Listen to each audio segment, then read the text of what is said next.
Hello friends, मेरे digital classes में आप लोग का बहुत बहुत फिर से नए सेशन में स्वागत करता हूं। तो चलिए हम भारत के जो जो भूगोल है, इंडियन जियोग्राफी है, हम उसको कवर कर रहे थे। 195 क्वेश्चन जो है आपको मैं पिछले क्लासेस में कवर कराया था। जितने भी क्वेश्चन जो कंटेंट तैयार किया गया, बता दूं मैं, सभी क्वेश्चन आपके लूसेंट से तैयार किया गया। सभी आपका एनसीईआरटी बेस होता है Lucent.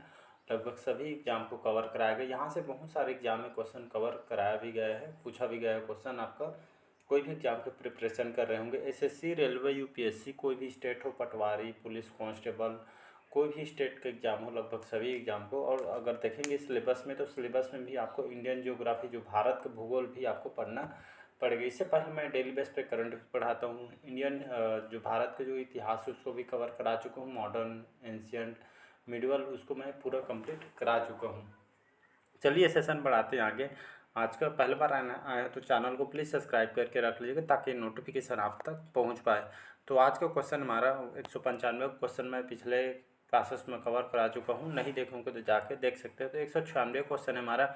Willie Willis Willie Willis जो है आपका एक उष्णकटिबंधीय चक्रवात है। आपका कहाँ पे आता है? तो ये आपका संयुक्त राज्य अमेरिका में, उत्तरी अटलांटिक में, ऑस्ट्रेलिया में, या उत्तर पश्चिमी प्रशांत में। तो इसका जो करेक्ट आंसर हो जाएगा सी ऑप्शन यहाँ पे करेक्ट आंसर हो जाएगा। तो विली विलिस एक आपका उष्णकटिबंधीय चक्रवात है। ये आपका चक्रवात है जो आपके उष्णकटिबंधीय जो क्षेत्र में आपको देखने को मिलती है, ये आपको देखने को मिलते हैं आपके ऑस्ट्रेलिया में आपको ये आती है जो चक्रवात है।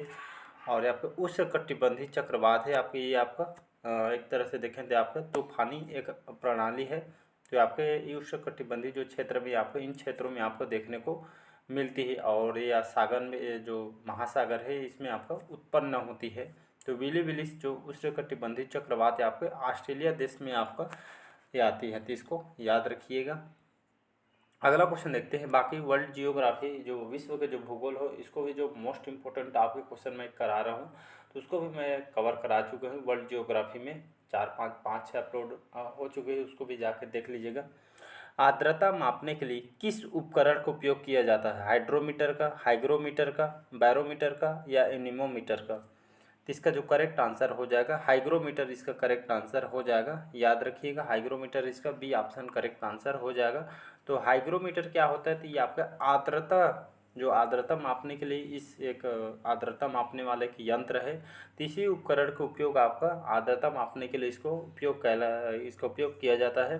यहाँ पे बैरोमीटर दिया गया है। बैरोमीटर बैरोमीटर का उपयोग क्यों किया जाता है? कि आपका वायुमंडल के जो दबाव हो, वायुमंडल के दाब या जो दबाव है, इसको मापने के लिए बैरोमीटर का उपयोग किया जाता है। एनीमोमीटर क्या है? तो एनीमोमीटर इससे क्या मापा जाता है? जो पृथ्वी तल पर के जो पवन का जो वेग होता है, इसको मापने के लिए एनीमोमीटर का उपयोग किया जाता है। तो इसको याद रखिए। तो यहाँ पे हाइड्रोमीटर दिया है, इसका कमेंट बॉक्स में आंसर बताइएगा। तो हाइड्रोमीटर का उपयोग क्यों किया जाता है, ये आपके कमेंट बॉक्स में बताइएगा। ये आपका एग्जाम में ये आपका उठा के क्वेश्चन पूछा जाता है। अगला क्वेश्चन देखते हैं यहाँ पे। पंपास जो घास का जो मैदान है आपका, निम्नलिखित में से किस क्षेत्र में पाया जाता है, या कौन से देश में पाया जाता है पंपास का घास का मैदान? यूरेशिया में, दक्षिण अमेरिका में, ऑस्ट्रेलिया में, या आपका न्यूजीलैंड में? तो इसका जो करेक्ट आंसर हो जाएगा, तो पंपास का जो घास का जो मैदान है, पंपास का घास का जो मैदान है आपके दक्षिण, एक मिनट, तो इसका जो करेक्ट आंसर हो जाएगा ये आपका दक्षिण अमेरिका में। पंपास का जो घास का जो मैदान है आपका फैला हुआ है, आपके दक्षिण अमेरिका में स्थित है। तो इसका याद रखिए। पंपास घास का मैदान डायरेक्ट क्वेश्चन पूछता है कौन से देश में पाई जाते हैं? आपके दक्षिण उत्तरी या दक्षिणी में थी आपका दक्षिणी अमेरिका में इसको पाई जाती है, याद रखिएगा। और आपके जो दक्षिण अमेरिका के जो आपके अर्जेंटीना जो प्रांत में, लगभग ये आपका 7500 या आपके किलोमीटर में आपका फैला हुआ है। जो अर्जेंटीना जो प्रांत में, जो दक्षिणी अमेरिका के जो दक्षिणी प्रांत में, अर्जेंटीना का जो प्रांत में खासकर इतना में फैला हुआ है। सबसे ज़्यादा आपका इतना में आपका यहाँ पे जो आपका दक्षिणी जो एरिया में आपका फैला हुआ, जो कि आपका ये शीतोष्ण कटिबंधीय घास का मैदान है। याद रखिए, शीतोष्ण जितने भी यहाँ पे दिया है सभी आपका शीतोष्ण कटिबंधीय आपका घास का मैदान है। और ये आपके खास करके दक्षिण अमेरिका में आपका पाई जाती है। अगला क्वेश्चन देखते हैं यहाँ पे, मानचित्र पर समान लवणता वाले स्थानों को मिलाने वाली रेखा क्या कहलाती है? आइसोबार्स, आइसोहाइड्स, इजोटेम्स या आपका आइसोहाइलाइन। तो इसका जो करेक्ट आंसर आइसोहाइलाइन करेक्ट आंसर हो जाएगा। तो मानचित्र पर जो समान लवणता वाले स्थानों को मिलाने वाली जो रेखा ये आपका क्या कहलाती है? ये आपका आइसोहाइलाइन कहलाती है। डी ऑप्शन यहाँ पे करेक्ट आंसर हो जाएगा।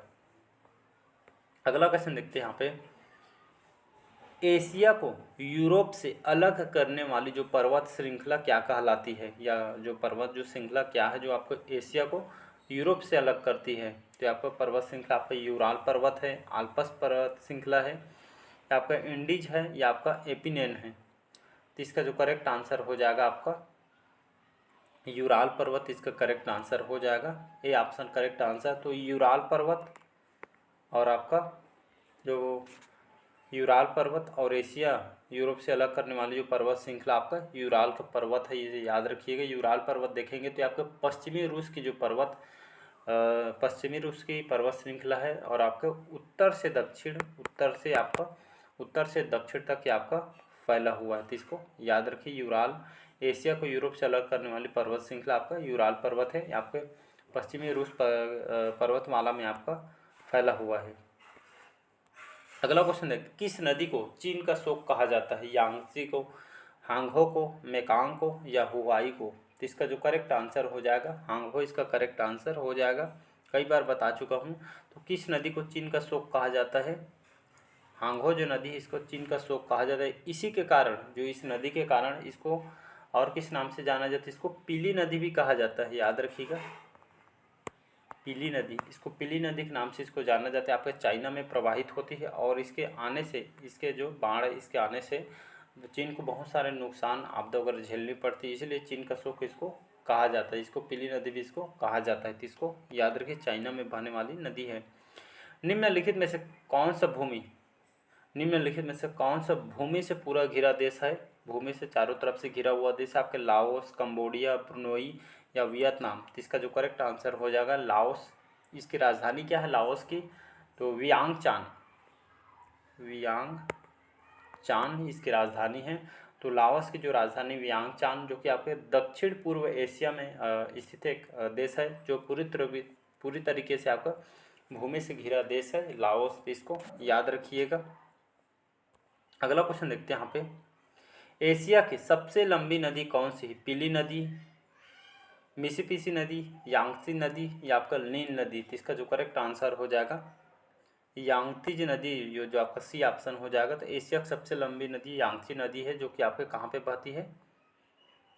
चाइना में आपका प्रवाहित होती है, और चाइना में आपका बहती है। और अगर देखेंगे इसका लेंथ देखेंगे तो लगभग 6300 किलोमीटर इसकी लंबाई है। इसके बाद आपका नील नदी, यहाँ पे देख सकते हैं नील नदी भी एग्जाम में क्वेश्चन पूछा है। नील नदी ये आपका कौन से देश में स्थित है? ये भी लंबी नदी है, ये आपके संसार की सबसे लंबी नदी है, तो इसको याद रखिएगा। तो नील नदी आपका अफ्रीका के सबसे बड़ी झील भी इसको कहा जाता है, जो कि आपका विक्टोरिया से निकलकर ये आपका सहारा मरुस्थल तक आपका फैला हुआ है नील नदी। तो इसको याद रखिएगा, कई बार एग्जाम में क्वेश्चन पूछा गया है। तो आपका नील नदी कौन से देश में है? तो अफ्रीका की सबसे बड़ी नदी है, और सबसे बड़ी झील भी कहती है। किस देश को उगते सूरज की भूमि कहा जाता है? जापान को, इंडोनेशिया को, दक्षिण कोरिया को, या नॉर्वे को? तो इसका जो करेक्ट आंसर हो जाएगा, तो हम बचपन से पढ़े हैं आपके, तो उगते हुए सूरज की भूमि जापान को कहा जाता है। क्यों कहा जाता है? जो कि सबसे पहले सूरज यहीं पे उगता है, इसलिए इसको हम बचपन में बहुत बार पढ़ चुके हैं। किस देश को नहरों का देश कहा जाता है? म्यांमार को, फिनलैंड को, पाकिस्तान को, या मिस्र को? तो इसका जो करेक्ट आंसर हो जाएगा पाकिस्तान। तो नहरों का देश किसको कहा जाता है? पाकिस्तान को। क्यों ऐसा कहा जाता है पाकिस्तान को नहरों का देश? ये खास करके जो सिंधु और इसकी जो सहायक नदी हैं पाकिस्तान में देखेंगे तो सिंधु और इसके जो सहायक नदियों से बने नहर, यहाँ के जो नहर जितने भी बने हैं सिंधु और इसकी जो सहायक नदियों से, यहाँ जो जितने भी नहर है पाकिस्तान में, इनकी सहायता से बना हो, इसलिए इस नहरों की विस्तृत फैले होने के कारण इसको पाकिस्तान को नहरों का देश के नाम से इसको जाना जाता है। तो इसको नहरों का देश भी इसीलिए कहा जाता है, जो कि सिंधु और इसकी सहायक नदियों से यहाँ पे सभी यहाँ की नहरें बनी हुई, इसलिए इसको कहा जाता है। अगला क्वेश्चन है, मृत सागर या डेड सी की सीमा किन दो देशों को लगती है, या मिस सागर की जो सीमा किन दो देशों से लगी हुई है? मिस्र और इजराइल। एक मिनट। तो मिस सागर की सीमा किन दो देशों से लगती है? तो मिस्र और इजराइल, जॉर्डन और मिस्र, जॉर्डन और सीरिया, इजराइल और जॉर्डन। तो इसका जो करेक्ट आंसर हो जाएगा आपका इजराइल। तो मृत सागर जो डेड सी है यहाँ पे इजराइल और जॉर्डन दोनों देशों बीच से आपके लगती है। और आपका जिस डेड सी है, जो मृत सागर है, इसकी बात करूँ तो ये आपके समुद्र तल से 400 मीटर, ये आपके समुद्र तल से, और ये आपका नीचे अगर जाएंगे समुद्र तल के तो ये आपके पूरा पूरा चारों तरफ से आपके खारे पानी के झील होते हैं, जो कि 400 मीटर अंदर जाएंगे। और दुनिया के सबसे निचला बिंदु इसको कहा जाता है। और अगर देखेंगे तो खारी पूरा नीचे जाएंगे तो खारे पानी के सबसे निचली झील इसको कहा जाता है। तो ये आपका याद रखिएगा। अगला क्वेश्चन देखते हैं यहाँ पे, उत्तरी अमेरिका के घास के मैदान को क्या कहा जाता है? प्रेरी, पम्पास, डाउन्स या स्टेपी। तो उत्तरी अमेरिका के जो घास का जो मैदान है इसको प्रेरी बोला जाता है। याद रखिए, प्रेरी आपको उत्तरी अमेरिका में घास का मैदान पाया जाता है। और आपका जो घास का मैदान है ये आपके उत्तरी अमेरिका में प्रेरी, और पम्पास जो है आपके दक्षिणी अमेरिका में स्थित है। याद, उत्तरी अमेरिका में प्रेरी और दक्षिणी अमेरिका में आपका पम्पास से घास का मैदान पाया जाता है। इसी तरह आपको स्टेपी जो घास का मैदान, स्टेपीज या स्टेपी बोला जाता है इसको। या घास का जो मैदान है आपका यूरेशिया देश में आपका स्थित है। और आपका पुस्ताजकर क्या आता है? पुस्ताजकर का जो घास का मैदान है ये आपका तुर्की देश में आपका स्थित है। और वेल्ड, ये भी कई बार एग्जाम में पूछा, तो वेल्ड के जो घास का जो मैदान है ये आपके दक्षिण अफ्रीका में स्थित है। इसको याद रखिएगा। बाकी वर्ल्ड जियोग्राफी में भी इसको कवर करा रहा हूँ, तो एक बार रिवाइज करते हैं। यहाँ पे उत्तरी अमेरिका में आपका प्रेरी घास का मैदान, पम्पास आपके दक्षिणी अमेरिका में पाए जाते हैं, स्टेपीज आपके यूरेशिया में पाया जाता है, और पुस्ताज ये आपका तुर्की में पाई जाती है, और वेल्ड जो घास का मैदान है आपके दक्षिण अफ्रीका में ये आपका पाई जाती है। तो इसको बढ़िया याद रखिएगा, ये एग्जाम में क्वेश्चन पूछा गया है। और यहाँ पे साथ ही साथ आपका जो डाउन्स, ये भी पूछा गया है। डाउन्स जो घास का मैदान आपके कहाँ पे स्थित है? आपके ऑस्ट्रेलिया में स्थित है। और कैनबरी जो घास का मैदान है आपके न्यूजीलैंड में स्थित है, जो कि आपके सभी जो है शीतोष्ण घास के मैदान। तो सभी जितने भी घास बताएं, घास के जो मैदान है सभी आपके शीतोष्ण घास का मैदान है। तो डाउन्स आपके ऑस्ट्रेलिया में पाई जाती है, कैंटबरी आपके न्यूजीलैंड में घास का मैदान है। ये सभी आपका शीतोष्ण घास के मैदान हैं, जो कि बार बार एग्जाम में क्वेश्चन पूछा जाता है। जापान का माउंट फूजी ये आपका किसका उदाहरण है? जापान का जो माउंट फूजी आपका किसका उदाहरण है? युवा वलित पर्वत का, अवशिष्ट पर्वत का, ब्लॉक पर्वत का, या आपका ज्वालामुखी पर्वत। तो इसका जो करेक्ट आंसर हो जाएगा, तो जापान का जो माउंट फूजी नाम को सुने होंगे, तो जो माउंट फूजी है ये आपका ज्वालामुखी का ये आपका पर्वत है। याद रखिए, ज्वालामुखी पर्वत है ये आपका जापान का माउंट फूजी ज्वालामुखी पर्वत है। और यहाँ पर ब्लैक पर्वत भी एग्जाम में क्वेश्चन पूछा है। तो आपका जर्मनी में स्थित है ब्लैक पर्वत। ये आपके वनों से पूरा चारों तरफ से आपका फैला हुआ है ब्लैक पर्वत, जर्मनी में आपका पाया जाता है ब्लैक पर्वत। तो इसको याद रखिएगा। अगला क्वेश्चन देखते हैं यहाँ पे, कैस्पियन सागर किन दो महाद्वीपों के बीच स्थित है? तो एक कैस्पियन सागर किन दो महाद्वीपों के बीच स्थित है? एशिया और यूरोप, एशिया और अफ्रीका, यूरोप और अफ्रीका, एशिया और उत्तरी अमेरिका। ये आपका जो करेक्ट आंसर हो जाएगा, एशिया और यूरोप के बीच आपका फैला हुआ है, एशिया और यूरोप।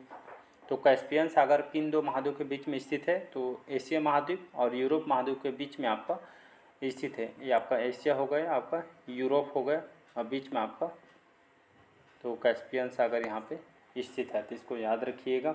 और ये आपका एशिया की इसको झील भी इसको कहा जाता है। और ये आपको अगर देखेंगे तो 37100 इसके आपका किलोमीटर में आपका फैला हुआ है। इसके देखें यहाँ पर जो कैस्पियन सागर है, कैस्पियन सागर जो कि आपका विश्व के सबसे ज़्यादा पानी वाली झील है। और आपका सबसे यहाँ का जो पानी देखेंगे तो सबसे खारा पानी वाला झील भी इसको कहा जाता है। और एक तरह का इसके बाद आपका कैस्पियन सागर है, तो आपका पहला आ गया। दूसरा आता है इसके बाद तो कौन सा है? बैकाल झील। आपका बैकाल इसको सागर बोला जाता है। बैकाल जो सी है ये आपका कहाँ पाया जाता है? तो बैकाल जो है आपका रूस में स्थित है। याद रखें, रूस में जो बैकाल जो सागर है आपके रूस में पाई जाती है, जो कि दुनिया का सबसे मीठे पानी वाली झील है। याद रखिए, खारा पानी आपका कैस्पियन सागर, बैकाल झील जो कि रूस में स्थित है, दुनिया का सबसे मीठी पानी वाली झील है। ये आपके सबसे गहराई में इसको पाई जाती है और आपके सबसे कई साल ये आपका पुराना मानी जाती है। सबसे प्राचीन झील इसको बैकाल झील को कहा जाता है, जो कि आपके रूस में आपका पाया जाता है। आज का लास्ट क्वेश्चन देखते हैं, विश्व की सबसे बड़ी झील कौन सी? सुपीरियर झील, कैस्पियन सागर, विक्टोरिया झील या बैकाल झील? तो इसका जो करेक्ट आंसर हो जाएगा कौन सा हो जाएगा जी? विश्व की सबसे बड़ी झील कौन सा हो जाएगा? तो कैस्पियन सागर इसका करेक्ट आंसर हो जाएगा, बी ऑप्शन। याद रखिए कैस्पियन सागर जो आपका एशिया और यूरोप में ये आपका मतलब ये आपका फैला हुआ है, और एशिया की एक झील है जो कि आपका लगभग 371,000 किलोमीटर में आपका फैला हुआ है, जो कि आपका जो कैस्पियन सागर है, जो कि विश्व के सबसे ज़्यादा पानी वाली झील है। और पानी देखेंगे तो सबसे ज़्यादा खारा है। यहाँ पे बताया बैकाल झील आपके कहाँ पे स्थित है? रूस में स्थित है। दुनिया के सबसे मीठे पानी वाली झील है और सबसे गहरी में झील है, और ये इसका जो पानी आपका मीठा होता है और सबसे प्राचीन कई करोड़ों वर्ष पहले आपका बना हुआ है। तो चलिए आज का सेशन कैसा लगा कमेंट करके ज़रूर बताइएगा। पहली बार आए तो चैनल को प्लीज़ सब्सक्राइब करके रख लीजिएगा, ताकि नोटिफिकेशन जो है आप तक यहाँ पे पहुँच पाए। तो वर्ल्ड जियोग्राफी भी मैं उसमें कवर करा रहा हूँ, तो उसको भी बढ़िया जुड़िए। एक साथ आपका PDF में शेयर कर दूँगा शाम को, बढ़िया उसको रिवाइज कीजिएगा। Thank you.